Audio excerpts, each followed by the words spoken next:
Welcome to District 32, immersion, inspiration for ambitious business owners with big dreams. Hello, my name is Lorraine Garvey of District 32. I am really excited to be here with Dinesh Agarwal of Fortune Advisory Group. How are you, Dinesh? I'm very well, thanks, Lorraine, and yourself? Very well, very well. I'm always excited about our interviews. You know, Fortune Advisory Group are out there leading the way, expanding, growing, and all the while you manage to keep that leadership composure. Dinesh, what's your secret? The secret is just keep going. Yeah, that's the mantra, because it's not without any hiccups or bottlenecks or bumps or whatever, but you just have to every time you face one, you just stand up again, keep marching again. Just don't stay on your knees. So that's right. What is it they say success is? It is repeating, failing repeatedly with enthusiasm. Yeah, exactly. I'd say success is a state of mind. I think it's just how you feel about it. That's right.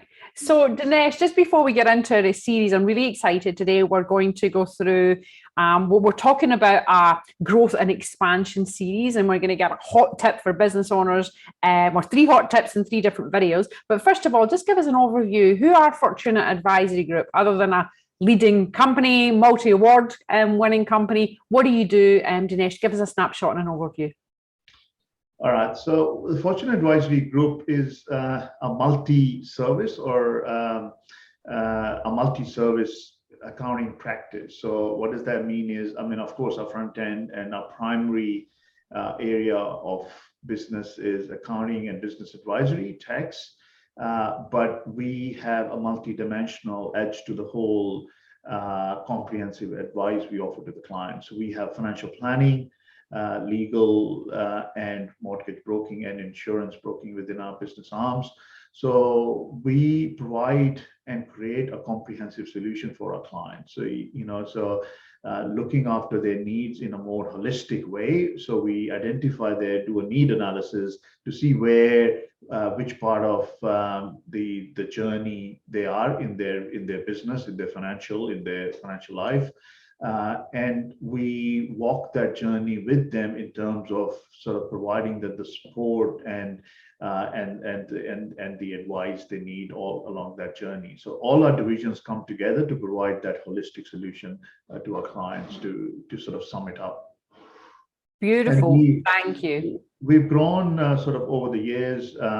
We not only have the presence now in the Perth Metro, but within the WA, we've expanded into the regional areas, Midwest, with our offices in Charlton, and the Gascoyne region with our office in Carnarvon and Exmouth. So we've got a strong regional presence now. And of course, as you mentioned, we are fortunate enough to have that credibility by winning some national awards, which definitely boosts the morale of the team. Beautiful, and that's what I love about you, Dinesh, and interviewing you, because you're walking the talk with regards to growth and expansion. You've been there, you've done it, you're doing it every day, and that's why it's important that we can leverage that wisdom, the learnings that you've already experienced, so that we can perhaps not make the same mistakes, or we can get to some strategic shortcuts through your own experiences. So thank you very much for that, Dinesh. So today, as I said, we're talking about, this is the growth and expansion series.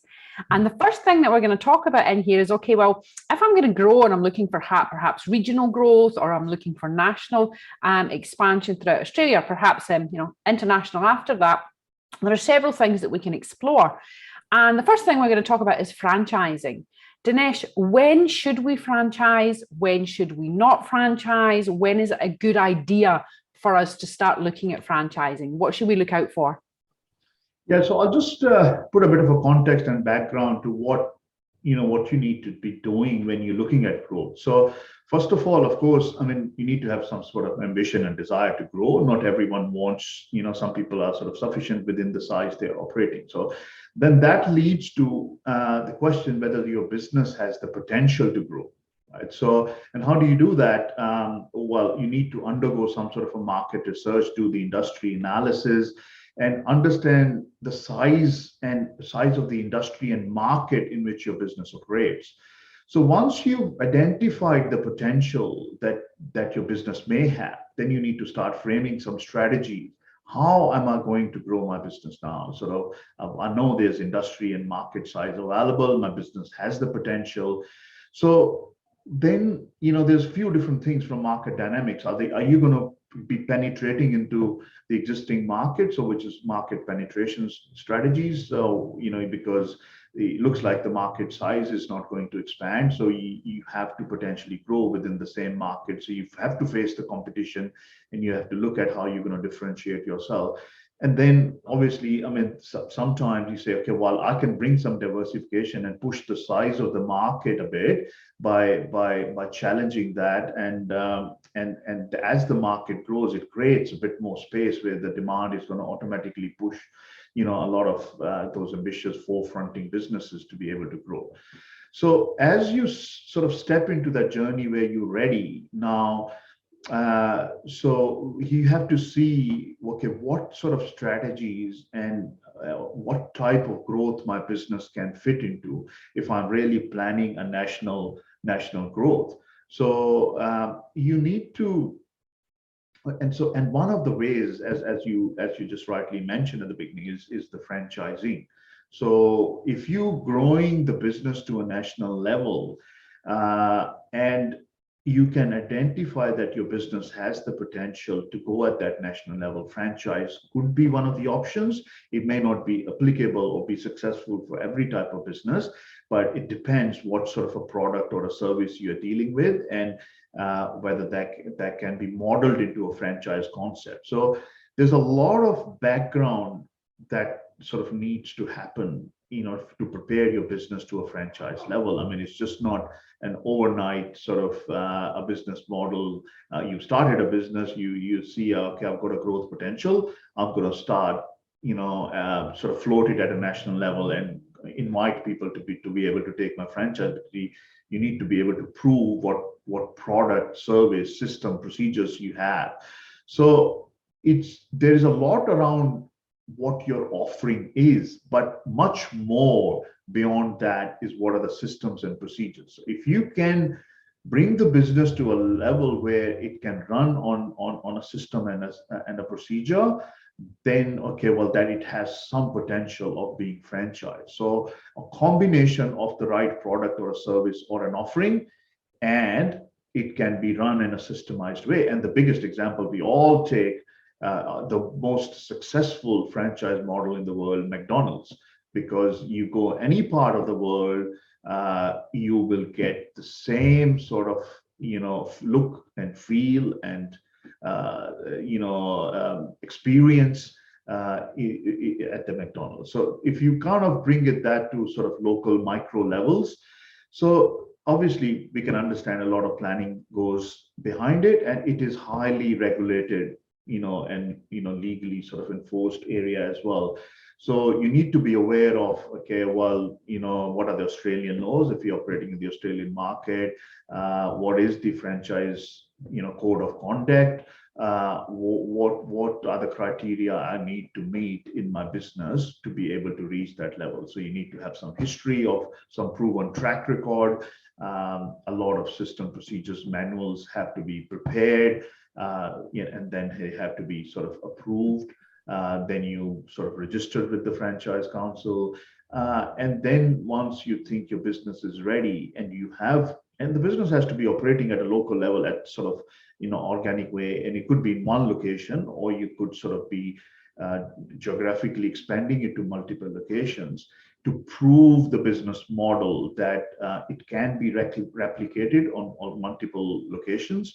And once you can prove practically at a micro level, and you've got the systems and procedures which have been sort of approved and tested, you can then launch yourself in the franchise market, and of course, keeping all the compliance, tick off all the compliance regulations.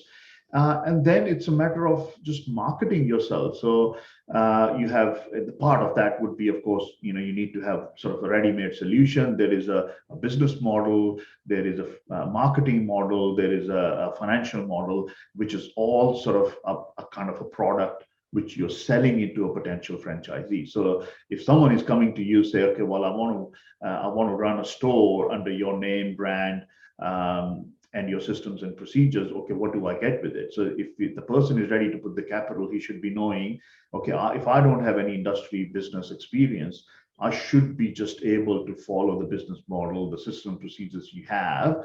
It's like buying or opening a Domino's business store from scratch.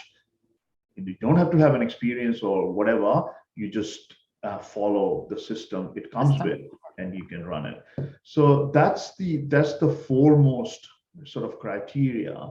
And then you need to sort of make sure that the confidence of the people who are buying into that's maintained by giving them the appropriate support on a regular basis. So that, I mean, if they, how they're going to find the human resources, how they're going to have everything else they need to keep making it a success. So each store or each sort of location is then have to prove its own independent sort of success, because it depends on your surroundings, your customer base, your footfall, your service, they're doing a local area marketing. So you need to create a success around that local area where that business is operating. But then the whole thing has a multiplier effect, because it's kind of resonating in the entire then brand, which is operating at the national franchise level.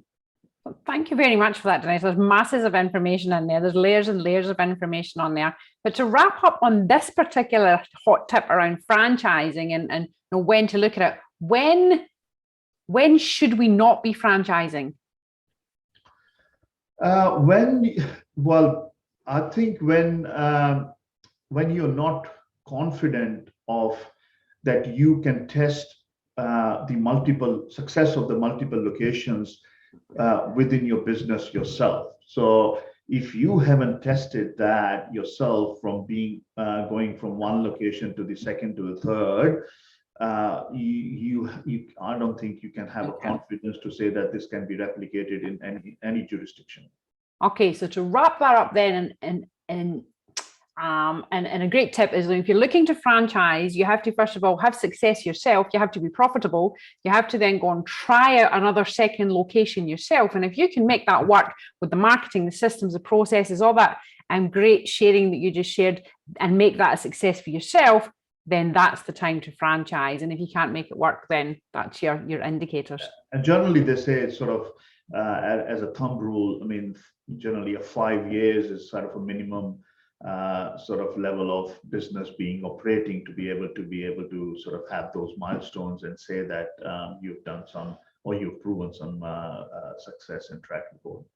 Okay, Dinesh, thank you very much for the hot tip on franchising and the growth and expansion series. I look forward to part 2.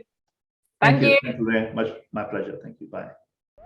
You've been listening to District 32, immersion, inspiration for ambitious business owners with big dreams.